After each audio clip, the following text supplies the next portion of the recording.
Don't keep talking, we got 5 more minutes.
Good morning and welcome.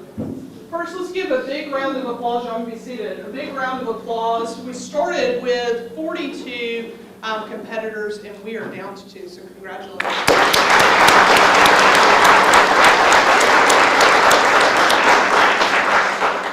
The Lawson Cup is one of Mercer tradition. It's great because not only is it an important tradition to our culture and our community, we believe it's a pretty good predictor of moot court success. 2 of the last 3 Lawson winners have been national champions. So it's not just that it is the best of Mercer, it is also the best of the nation. And we're incredibly proud about the 42 who have participated, and certainly the 2 of y'all. I would be remiss if I did not thank, and for those of you who don't know me, let me back up for a moment. My name is Katie Powers. I'm the Assistant Dean of Advocacy here. I'm joined by Director Jeff Bloom, who is our Director of Advocacy. And so once you were selected for moot court, you get to see a lot of us. So I would also be remiss if not to say and thank Mr. Stephen Greenway and Ms. Sydney Thompson, who are our Lawson editors, and what a great competition it has been over the past 10 days. It's been flawless. We hope that you guys have enjoyed the experience and have learned from the experience. In just a moment, I'm going to turn it over to Stephen, but representing the petitioner today is Ms. Talia Levine. So give her a round. And representing the respondent is Ms. Maggie Sheehan. We have a distinguished bench of guest judges, both of Mercer Law grads and honorary Mercer Law grads. And to introduce them and their experience, I'm going to turn it over to Mr. Stephen Greenway, who was our Lawson winner 2 years ago. Stephen.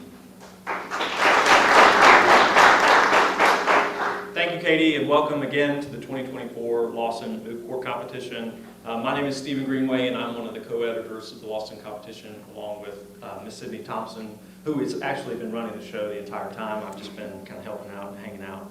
I want to especially recognize Mr. Jordan Bell and Sarah Dinkins for finishing in the Final Four, so let's give them a round of applause.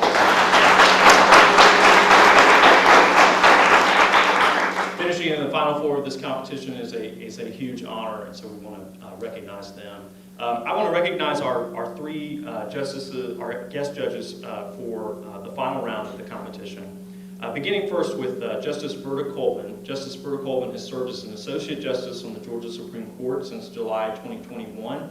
She was appointed by Governor Brian Kemp. She is the first African-American female justice appointed by a Republican governor in our state's history.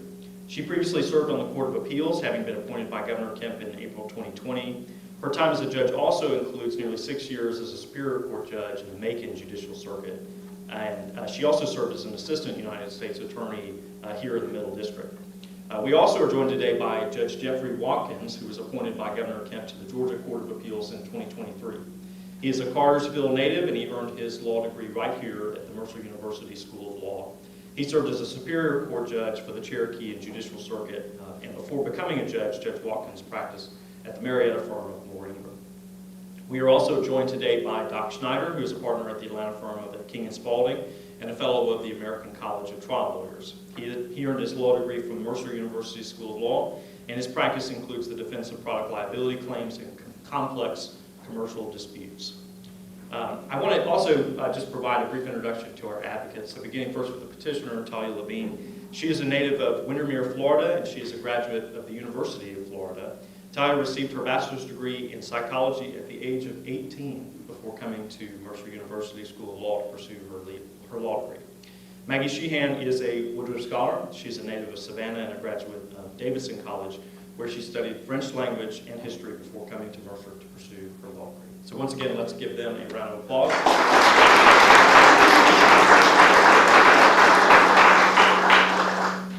And if you'll give us just a moment to get our judges.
All rise.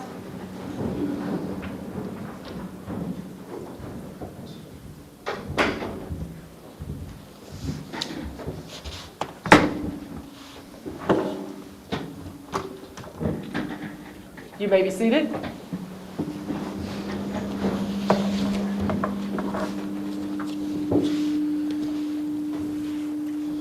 All right, councils, I will call the case of Fred W. Pierce versus Albert Sherman. Justice Colvin will be serving as our Chief Justice. Petitioner, you may begin.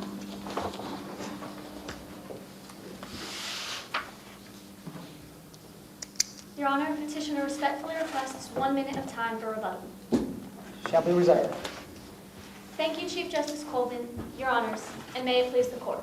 My name is Talia Levine, and I represent the petitioner in this case and the founder of Mount Zion Non-Denominational Church, Mr. Fred W. Pierce. Petitioner respectfully urges this Court to reverse the 11th Circuit Court of Appeals decision that the church's speech is not protected under the First Amendment. Here, the contention that this speech is unprotected is respectfully asserted to be erroneous, and therefore subject to reversal by this Court for 2 reasons. First, because the speech at issue is a matter of public concern.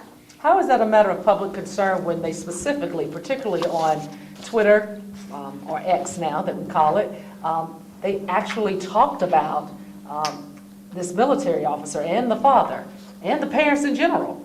So how can you say that that is not speech that we should be concerned about? Of course, Your Honor. This Court, in its 1983 opinion, Connick v. Myers, held that speech is on matters of public concern when it may be fairly considered as relating to a political, social, or other community concern. But how is it public concern when it's specifically directed toward a private citizen? Yes, Your Honor. The thrust of the church's message was that of public concern. In its 1985 opinion, Dun and Bradstreet v. Green Moss Builders, this Court held that when examining speech to determine whether it is a matter of public or private concern, the speech must be examined in light of its content, form, and context as revealed by the whole record. So would you concede that some of it was private? Yes, Your Honor, some of it was directed at Matthew Sherman, but was not a direct attack on Matthew So you're Sherman. arguing there's some type of balancing test to determine how much weight-wise it was public versus private? Yes, Your Honor. The 1985 opinion, Dun and Bradstreet v. Green Moss Builders, analyzes whether speech is a matter of public or private concern under a totality of the circumstances test, examining its content, form, and context as revealed by the entirety of the record. So you concede that the context would be also looking at that video versus the signs and what the content of those signs? Of course, Your Honor. The video. And how is it that taking that context, that video does not make this a private matter versus public? Of course, Your Honor, the video must be considered as it does point to the general context of the situation. However, the video in the second half of its title clearly describes the intent of the church as evidenced on page 16 of the record, where it says that in the video title that it is to, quote, help the inhabitants of Georgia connect the dots. But what about the fact Albert and Julie ripped that body apart and taught Matthew to defy his creator, to divorce, to commit adultery? All of that is so private and so specified toward Sherman. How could you divorce that from the public to the extent that you say there's no cause of action? Of course, Your Honor. The church does discuss Matthew Sherman and his parents in the video. However, they are merely doing it in an exemplary form to try and display their political and religious views. It was not meant to be an attack on Matthew Sherman directly, but rather to help convey their message to the public. But the signs also are private, are they not? No, Your Honor, the signs are not private. Well, you're going to hell and God hates you. Those are private messages, are they not? Because they're referring to you. No, Your Honor. The church's use of the word you in their signs, such as God hates you or you're going to hell, as evidenced on page 7 of the record, were not directed at Matthew Sherman, but rather the word you was used in a representative capacity to point to the general body of the United States and its military. Well, back to context. Yes, Your Honor. The video makes it clear they're talking about the deceased, correct? Yes, Your Honor. So why would those last two signs I just referred to not also be referring to the deceased? Yes, Your Honor. This is further evidenced by the context in which this speech was displayed. Not only did the church display their speech at the funeral, but they also protested at 2 other locations, as evidenced on page 7 of the record, including the University of North Georgia and the Georgia State Capitol on the same day of the funeral. There is no reason for the church to have displayed this speech at these other locations or at the approximated 900 other locations that the church has previously protested at if their target was Matthew Sherman. If Mr. Pierce had gone into the funeral church, the funeral service, and made these statements directly to the parents of Matthew Sherman, would you have a different case? Possibly, Your Honor, but it does deal with a different set of facts. As evidenced on page 7 of the record, they were on public land adjacent to public streets and did not enter the funeral. Does that really matter, that they were on public lands, if what they do is directed toward an individual? Because, as you mentioned, the record shows that they did this at other funerals. So this is targeted. No, Your Honor, it was not only other funerals that they protested this speech at, but also at universities and Capitol buildings. But does going to a funeral, is that different than the other locations that you just mentioned? To some extent, Your Honor. However, the message was conveyed within the vicinity of the funeral to emphasize the church's view, as evidenced on page 15 of the record, that God was killing United States soldiers in the Middle East as punishment and in retribution for their sins. It was merely to emphasize this view of the church and not to be pointed as a direct attack on Matthew Sherman. Or would you agree that the funeral itself is a private event? Yes, Your Honor. And but Mr. Pierce and your church are targeting speech at that private event. You're picking private events to protest. No, Your Honor, they did not pick only private events, as evidenced by them going to universities and the Capitol, but also at this funeral, they were not inside the funeral. They did not approach funeral guests. They were merely on public land adjacent to public streets, and they were even behind a fence at a distance about 1,000 feet from the funeral. But their purpose was to make sure people saw them so that they could express their opinion, right? Of course, Your Honor. I take it that you're not challenging whether the respondent, the Sherman family, Mr. and Mrs. Sherman, have made out a case of intentional infliction of emotional distress. That is, that your conduct was outrageous, that they suffered severe mental distress. You're saying, assume that's the case, you still get out of jail free, in effect, by virtue of the First Amendment. By virtue of the First Amendment, yes, Your Honor, but respondent has failed to show that the 4 elements necessary for a successful intentional infliction of emotional distress claim under Georgia law have been met in the case at bar. In its 2015 opinion, Howerton Counsel, versus... which elements are at issue? Yes, Your Honor. It is the first element, that which requires the conduct to be either intentional or reckless and extreme or outrageous, the outrageous element of which is not met. And the second element, that which requires the conduct to be directed at the plaintiff. How is the video on X not outrageous? Of course, Your Honor. For something to be outrageous, as described by the Georgia Appellate Court in its 2015 opinion, Howerton v. Harbin Clinic, the court held that if something is outrageous, it is so extreme in degree or outrageous in character so as to go beyond all bounds of human decency and be utterly intolerable in a civilized community. Well, what about the fact they said they taught him how to support the largest pedophile machine in the history of the entire world? Every dime they gave the Catholic Church monster, they condemned their own souls. How is that not outrageous? Yes, Your Honor. It is merely the church portraying their political and religious views. Something's offensiveness does not contribute to its outrageousness. And something's offensiveness, as evidenced in this court's 1987 opinion, Rankin v. McPherson, may not be considered when it is being determined whether it is a matter of public or private concern. This is to protect the heart of the First Amendment, which is free speech, even in the face of something that's offensive. So you're going back to private versus public. Yes, Your Honor. All right, and you mentioned this so-called balancing test. How many signs would have had to have been referring to the deceased in order to carry, in order to be private versus public? What are you saying, that if 3 or 4 of the signs instead of 2 would have been different? I'm trying to understand your argument. Yes, Your Honor. It's possible that this would lean more towards being private speech. However, it is not dispositive in light of the facts and circumstances. But the case at issue, none of the signs are matters of private speech, and none of them are directed at Matthew Sherman, as evidenced by the use of the word "you" in a purely representative capacity. But are we only looking at the signs? Don't we have to also look at the video? Of course, Your Honor, it does point to the general context, but it is not dispositive and does not convert this speech from protected to unprotected under the First Amendment. Do you agree that we could say that some of the speech was public and some of it was private, and as a result, you would lose? It's possible, Your Honor, that you could separate out the speech. However, this would not cause petitioner to lose, considering the respondent has first failed to show that the intentional infliction of emotional distress elements are met in the case at bar here, and second, that if it were to be separated out, would not then respondent have to show that only the private speech at issue caused Mr. Sherman's injury here? Your Honors, this brings me to my second point, that the strong policies underlying the First Amendment further support, if not demand, the protection of the speech at issue in this case.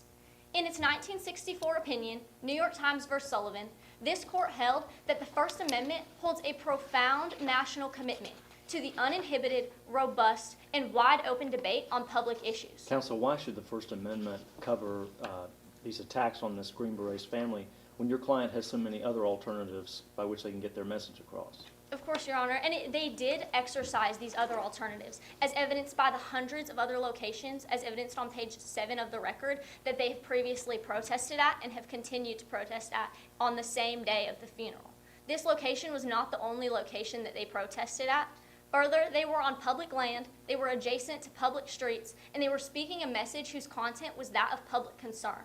They were doing everything that is at the heart of the First Amendment protections. And this then begs the question, Your Honors. What is it that they are given the freedom to do, if not that? So what would be the limit for First Amendment rights if we accept your proposition? I mean, how would they ever be limited? Of course, Your Honors, this court has limited them in describing that private speech occupies a lesser rung on the hierarchy of First Amendment values in things such as fighting words, as evidenced in the 1962 opinion, Chaplinsky v. New Hampshire, are typically not protected under the First Amendment. So this So court... nothing about the Twitter message could be considered fighting words? I'm sorry? Nothing about the video could be considered fighting words? It's possible, Your Honor, that it does lean more towards one way or the other. However, the video is not dispositive, and as well, the use of Matthew Sherman's story and discussion of his parents was used as an example to show the political and religious beliefs of the church. So examples can never be rise to the level of giving you a cause of action? No, Your Honor, it's possible that examples could be, but in the case at bar, it is clear that the thrust of the church's message was that of public speech, and therefore occupies the highest rung on the hierarchy of First Amendment values. Your Honors, this court further noted in its 1964 New York Times v. Sullivan opinion that because of the protections under the First Amendment, there may well be vehement, caustic, and sometimes unpleasantly sharp attacks that are protected under the First Amendment. But this is the heart of the First Amendment protections, to allow almost limitless opportunities of expression, whether it be peacefully protesting, speaking in public forums, or posting on social media. Your Honors, to allow a cause of action merely based on something's alleged offensiveness would put this court in a position to make its decisions under the subjective lens of opinions and emotions. The jury does that all the time, right? Of course, Your Honor, but it is difficult in a case like this for the jury to put aside even subliminal biases in determining what might be outrageous. So how would we ever resolve these issues if that is the crux of your argument? Yes, Your Honor, the jury does have a hard task on their shoulders in order to determine this, and the best thing this court can do is encourage an objective application of the law as it is grounded in. However, it is uncertain, and that is why we have appeal systems, to bring it to people who are significantly practiced in applying an objective application of the law. Counsel, I want to take you back to the balancing test. Let's say that there was just one sign that said, "Get out of Syria," just a general anti-war sign, and the rest were these personal attacks on the Sherman family. Would that be enough to make this public speech? It's possible, Your Honor, and the directed attacks would lean more towards private speech as opposed to public. However, under the facts and circumstances, it is not dispositive. Your Honors, to hold for respondent today would make the rudimentary protections established by the First Amendment obsolete, and the subjectivity of right and wrong speech would wholly undermine the goal of freedom that this court has stood in agreement with for decades. The risk of such a thing today is unacceptable. Not only is this speech protected due to its public nature, but the strong policies underlying the First Amendment demand its protection. This court is grounded in its duty to uphold the law, even in the face of the most challenging of circumstances, and petitioner respectfully urges this court to reverse the 11th Circuit Court of Appeals decision. Thank you. Thank you, Counselor. Respondent, you may begin when you're ready.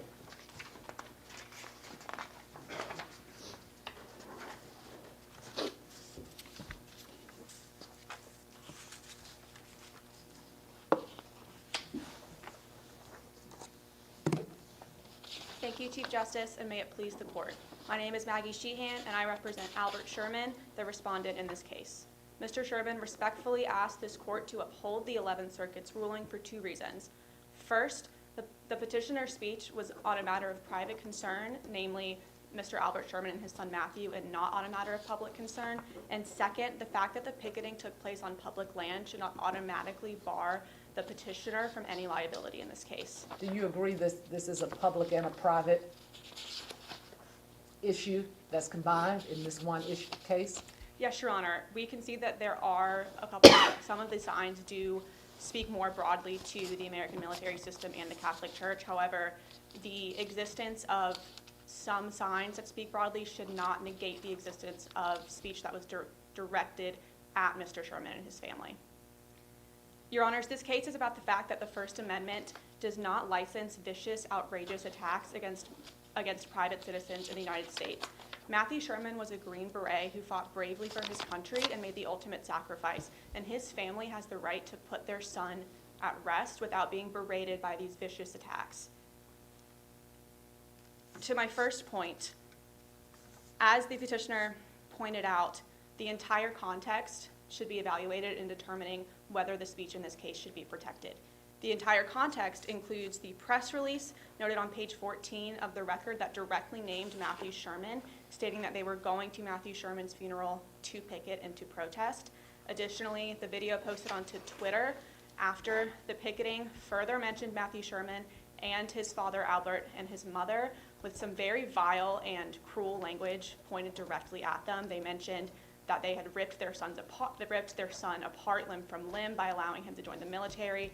They namely discussed his status as a member of the Catholic Church in this video. Let me ask you, is there a distinction with the difference that the video was posted versus them being out on the public property with the signs? Is that, having the signs, did that make it more problematic than, say, a video?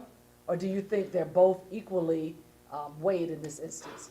Your Honor, looking at the entire context of the situation, the video further indicates that the signs, some of the signs, especially the ones that said "you," were directed at Matthew Sherman. A reasonable person in this circumstance, given that the picketing was taking place directly in front of the funeral, that they had advertised that they were going to picket at this funeral and against Matthew Sherman specifically, a reasonable person would make the inference with "you're going to hell" to mean that Matthew Sherman was going to hell. Okay, so suppose you never saw the video, and you just happen to be someone who passed by and you saw the signs. Why would that necessitate that it's talking about the funeral that's across the street some yards away? Your Honor, if a person that had no knowledge of the reasoning behind the picketing was walking by, it might have been difficult for them to make that decision. However, this case is about Mr. Albert Sherman, and he was very aware. Mr. Albert Sherman was a private citizen. Additionally, as noted on page 12 of the record, the petitioners did not contest the sufficiency of the evidence for the intentional infliction of emotional distress claim. They are not contesting that claim currently. They are simply arguing that the First Amendment protects their speech nonetheless. And not contesting the sufficiency of this claim, the petitioner is admitting that not only was the speech itself outrageous, but it was directed at Mr. Albert Sherman. Mr. Albert Sherman was a father trying to bury his son. He himself was not a member of the military. He was simply trying to bury his son. He should not have been subjected to this sort of language in the moment. So your stance is the only issue that we have to decide is not whether there was a valid claim that the elements were met, but rather whether the First Amendment applies. Yes, Your Honor. Okay. Yes, Thank Your you. Honor. Further, this speech on the signs goes far beyond matters of public concern, and the petitioner was commenting on Mr. Sherman's status as a member of the Catholic Church. That is his prerogative to have. He is able to freely express his religion and should not be subjected to protests at such a trying circumstance, in such trying circumstances as these. Additionally, some of the language on the signs besides the "you" further indicates that this was directed towards Matthew Sherman, as indicated on page 7 of the record. I'm sorry, page 15 of the record. One of the signs read "Deo presso liber," which was the motto of the military branch that Mr. Sherman was involved in. Additionally, they claimed Georgia Taliban, further specifying that the importance of Georgia in this case, and that he's from Georgia, from Atlanta, and it just goes to show that these signs were tailored towards Matthew Sherman. Counsel, does it make a difference that he didn't see the signs, the full content of the signs, until much later through the television broadcast? No, Your Honor, because again, looking at the entire context of the situation, he would have been aware in the moment, even though he could not necessarily read the signs. He would have had access to the press release that Mount Zion released before the protest, and he also Mr. Sherman should not have to avoid watching the news simply because someone might be saying something as atrocious as this. What about on the internet. video posted on X? I mean, he didn't have to watch it. Yes, Your Honor, but he still has the right to consume the media. He should not be barred from consuming any sort of media because the petitioner in this case had some incredibly cruel things to say about his son and his family. So I take you to argue that an awareness that this speech is being made is enough to cause the distress. Is that your argument? Not necessarily, Your Honor. My argument is that in this case he was aware. We're not determining whether or not he was aware of the speech. He was. He knew of the speech. And again, the jury below found that the speech was directed at Mr. Sherman and that it was outrageous and vicious and that it had severe emotional effects on his life. Again, these are not contested facts the jury below found, and we should uphold the sanctity of this court in allowing the jury to make these fact-finding decisions. Do you concede that the message, even the video that was posted, was both directed at the public in part and specifically directed at the Sherman family in part? Yes, Your Honor. We do not contest the fact that some of the speech that Mount Zion was participating in was speaking to a broader concern. However, that should not just allow them to say anything they want directed at Matthew Sherman simply because they included some more broad speech. And that's the key issue in this case, isn't it? That the petitioner contends that if they wrap their speech in some public concern, they basically have a license to say things about other private individuals that would otherwise be defamatory. Yes, Your Honor. That is what we are arguing. Additionally, while Matthew Sherman was a member of the American military, his father was not. And the respondent in this case is Mr. Albert Sherman. He was in no way engaging in the military operations of this country, besides the fact that his son was a member of the military. To my second point, this court has has on multiple occasions limited freedom of speech within a reasonable time, manner, and place restriction. This court in Clark versus Community for Creative Nonviolence in 1984 upheld an order barring protesting and camping in the National Mall after hours, and that court held that because this restriction was a reasonable time, manner, and place restriction, it left open ample other avenues of communication and was not content-based. This did not violate the protesters' First Amendment rights. But doesn't your case sort of put the court in a difficult position of having to sort through a maze of messages to see, how much weight to give one or the other? And also, when you're trying to get a message across to the public, doesn't it help your message to be able to give specific examples of some specific individuals as part of the public message? The message is, God is killing our soldiers because we're terrible colonializers. And for example, look at Matthew Sherman and look at this person and look at that person to give emphasis to the public message. What would happen in that case if that's all they did? Yes, Your Honor. To your first question about the quantity of the language involved in the signs, again, the fact that there was interspersed language that spoke to a much broader context should not prohibit any sort of liability in this case simply because they wrapped it up in a nice package in order to present it as a matter of public concern. Is it significant that two of the signs arguably referred to the service member?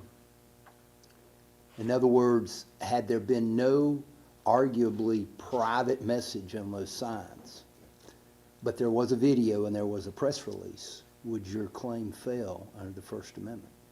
Your Honor, in those facts, it might be a different case. However, given the context, it's still reasonable to make that assumption that the signs were directed at Matthew Sherman. However, that is not the case at bar, and given the totality of the circumstances, those signs do play a large factor in determining that the speech was directed at Matthew Sherman. Well, you're arguing a balancing test like the petitioner. You're just arguing that this is private speech, not public, and that's dispositive on this issue, correct? Yes, Your Honor. All right. Where do you draw the line?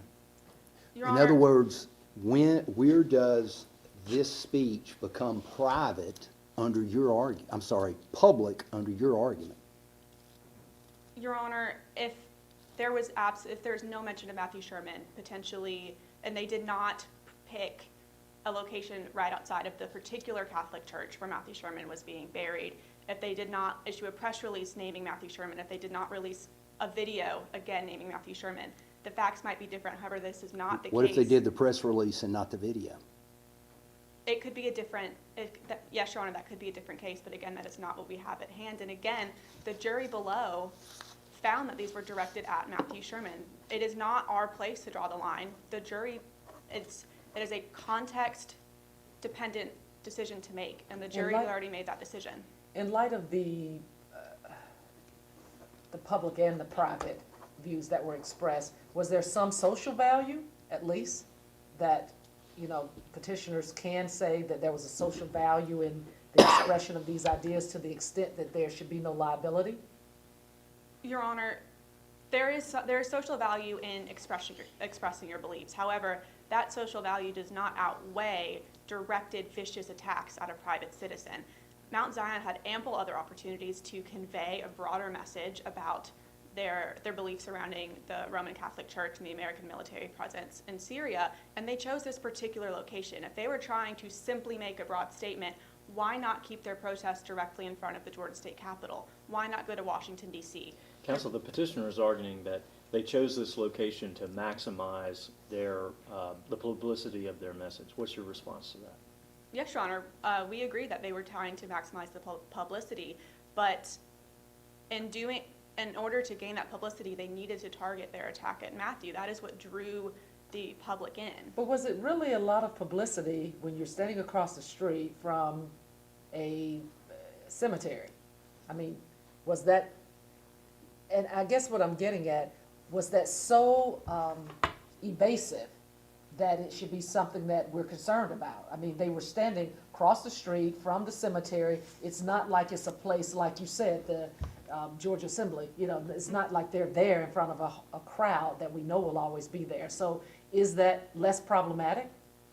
Your Honor, a physical assault can occur without trespassing, and that is no different in this case. Whether or not, even if Mount Zion was protesting directly in front of the state capitol and their signs directly targeted Matthew Sherman, the pain and suffering would be felt in the same way towards Mr. Sherman. The fact that they didn't enter the church should not prohibit any sort of liability in this case. Further, the tumultuous media event just served to further the pain and the amount of suffering that the respondent faced in this case. There was no reason to do this other than to inflict as much pain as possible. And the language, especially in the X video, is an exemplary, is a very prime example of how targeted and hurtful this language, and that it was directed to their religious beliefs. That is not a matter of public concern. Mr. Sherman, the petitioner in this case, is in no way a public figure. He is a private citizen and deserves the right to bury his son in peace and to express his religious beliefs as well. Is this a case of first impression, or maybe ask the question a different way? What is your best case in support of your argument? Your Honor, there is a case of first impression in front of this court today. So there are multiple cases where, for example, in City of San Diego, California versus Roe in 1940, where this court upheld that an employee could be discharged when his speech was on a matter of private concern and not public, and that did not violate his First Amendment rights. Your Honors, holding for the petitioner would allow for the unnecessary verbal abuse of families such as Mr. Sherman's. While the First Amendment right to free speech is certainly a bedrock principle of our nation, so is civility. Holding for the petitioner would lead to chaos and greatly infringe on the private citizen's right to privacy. It is hard to imagine anything more somber than a military funeral for a Green Beret who died fighting in action. And shouldn't the sanctity of this event be protected? Mr. Pierce's outrageous conduct certainly caused the Sherman family great and immense harm. It is still possible to maintain a society in which the public can vigorously discuss issues of public concern, but it is not necessary that innocent victims be subjected to brutal, vicious attacks in the process.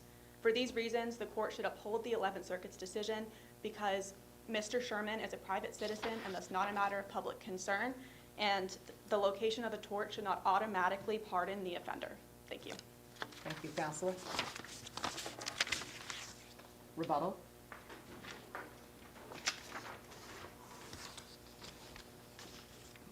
Thank you, Your Honors. The respondent's contention that this court should uphold a jury decision merely because the jury made it wholly undermines the purpose of courts of appeals and Supreme Court.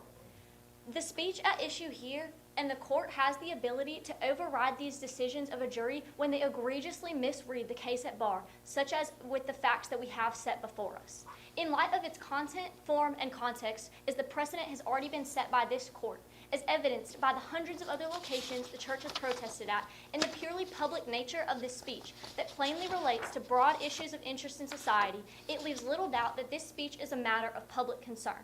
And this court... Counsel, I mean, your argument basically, it has to be, isn't it, that although the jury found that your conduct was outrageous, although the jury found that there was severe emotional distress, although the jury found your conduct was directed at Sergeant Sherman, nonetheless, the First Amendment creates a defense for you that if you wrap your remarks in public statements, you get out of free, you don't have to pay for that torch. Isn't that your argument? Yes, Your Honor. May I take time to answer your question? Yes, you may. Thank you. Your Honor, the argument is that the First Amendment protects this. The pinnacle of First Amendment protection is the protection of even the most offensive of speech when it is in public nature. And because of that, petitioner respectfully urges this court to reverse the 11th Circuit Court of Appeals decision. Thank you. Thank you. Thank you, counselors.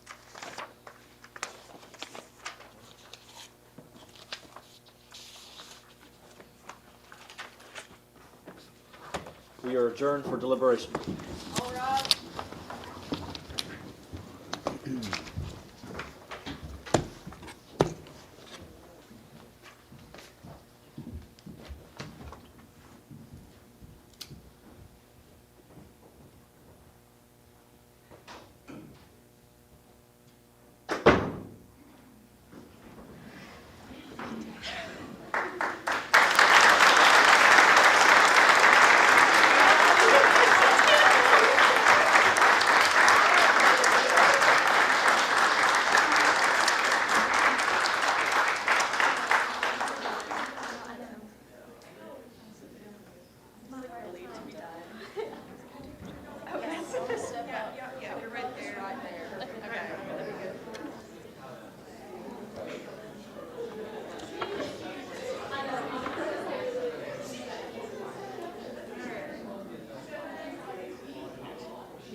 She's got it though. She's got it. You didn't say my theory, did you? I was like, gosh. No, I saw the time though. Yeah, no, I was like, dang, you're gonna flip over. No, I didn't see. I don't think I saw any. I was so just like. I didn't learn how to look at time cards for a long time. So it's like you're just go. And it's like I'm trying not to like break eye contact and look over there. Yeah. But it was, Yeah. I know. The first time a time card was held up for me, I literally like panicked and like flipped on whatever I was saying. Because I was like so distracted by it. My ADHD. Hi. Nice to meet you. You guys look literally crazy. You guys are incredible. Thank you so much. Thank you for coming. I thought you came all the way from Savannah. Hi, I'm Sydney. It's nice to meet you. It's nice to meet you. I didn't know. They are fantastic. But I was just so impressed with both of you. I mean, that was. Thank you. But I mean, I've been practicing for a long time. And you guys have a lot of trust. That's all I can say. All right, y'all go. It feels nice. I'll announce the winner, but the big bag.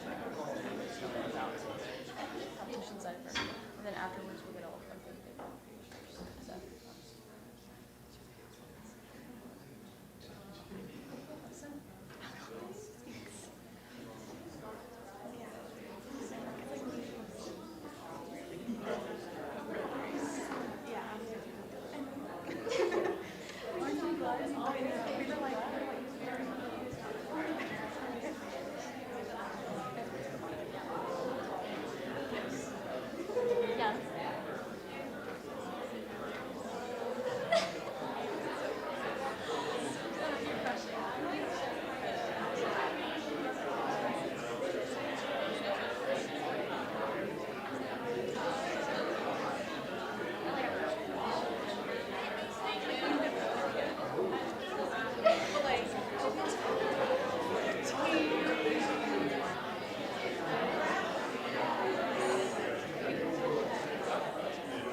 You may be seated.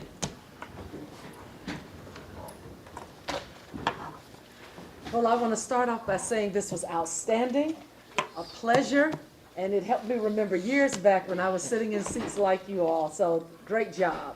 So we'll first give comments by all the judges. And so I'll start off, petitioner, Ms. Levine, good use of the record. You knew your cases, and you knew what they stood for, and you knew the application to your facts. Excellent job. I liked your answer to my question about if we separate the private from the public, and looked at that. And so, excellent job. Also, Ms. Sheehan, excellent job. I like the fact that you led us to what we need to focus on, which was First Amendment, because there was no contention by them, at least on the record, that they were complaining about the intentional infliction of emotional distress. So I thought that was superb. Good use of the signs to show that some of the signs were in fact pointed toward Sherman, and you went ahead and addressed that, although she had specifically said they weren't. So excellent. And I like the fact that you were very comfortable answering questions. To me, you showed out when you answered questions. And so that's really good to be able to do that. I guess I'll go next. Great job, both of y'all. I'm so just taken back and impressed. I would say, Ms. Levine, that I concur with Justice Colvin that you did a great job representing the record. I mean, every chance you got to point it out, you did, and that's a key. That's very important. Your job was very tough. You had great composure. As soon as you started, we started asking questions, which that tends to happen. And you kept your composure, and you did a good job, great job answering the questions. Ms. Sheehan, great job. You really focused on what I thought was the key of the case about the First Amendment and public versus private, and you stuck to it in spite of the questions, and you did a great job redirecting your argument in light of the question, going back to the point you were trying to hammer on. Both of you did an excellent job, not conceding, but at least acknowledging a perceived weakness or weaknesses. A lot of advocates forget that that's important because you want to keep your credibility.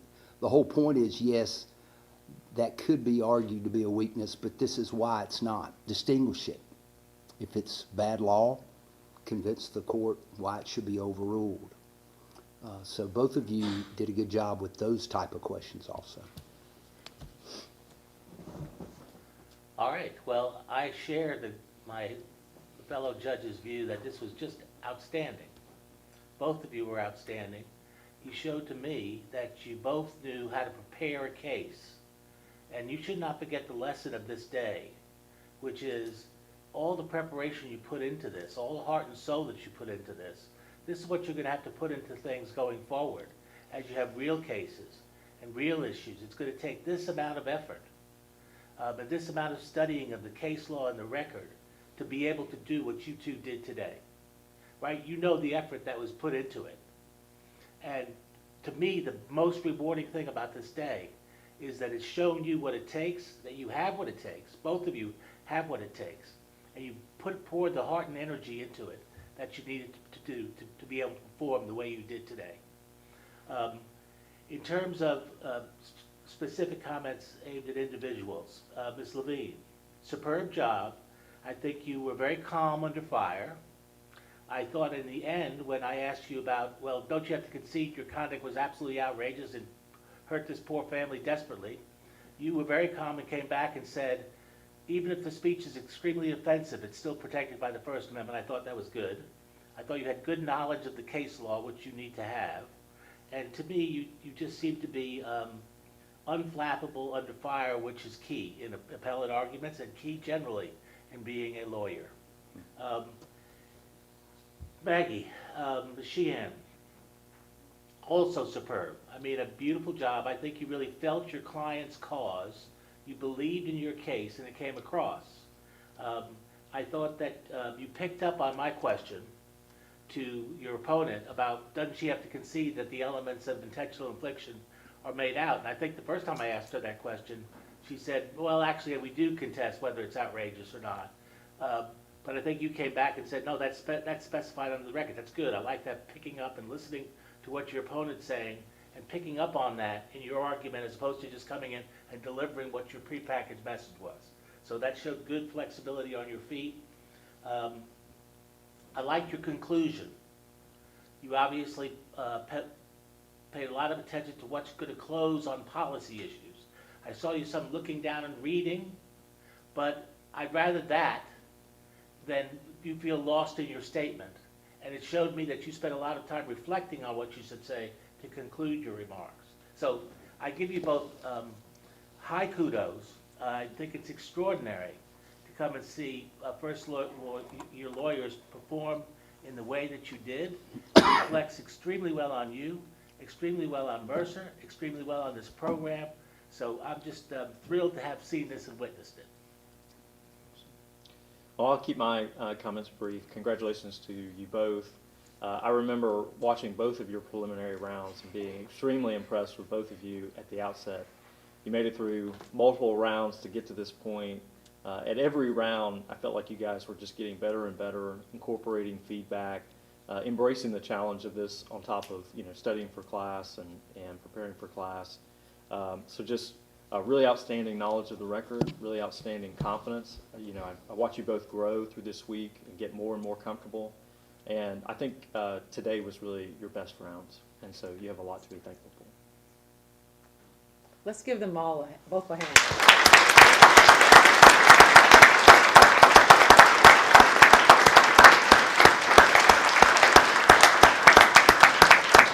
So this is the part I always grimace on because, when you get to this point, there, should be no winner. I want to give everybody a certificate, but we do have to declare a winner. And so the winner for this round is Talia Levine.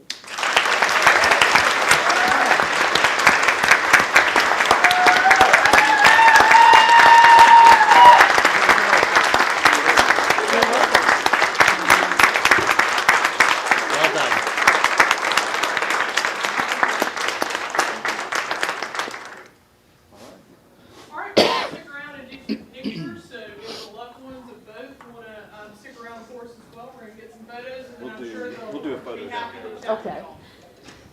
That'll be the last thing we do. Okay. I know